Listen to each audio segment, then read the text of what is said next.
Hello everyone, in this lesson we will focus on expressing movement using the verb 去 in Chinese Mandarin.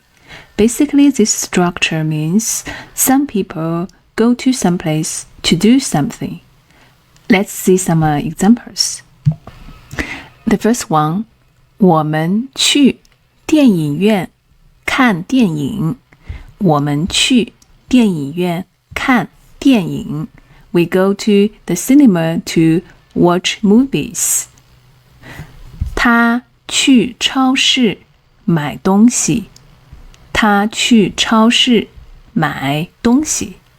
She goes to the supermarket to buy things. Also, we can omit the location.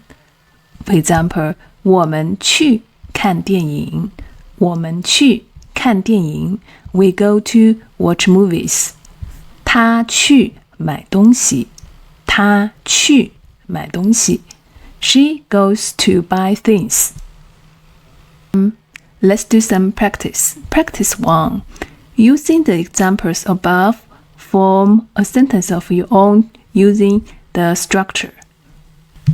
Practice 2.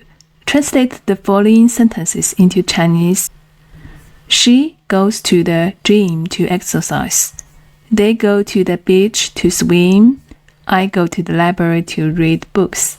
So how to say these sentences in Mandarin Chinese?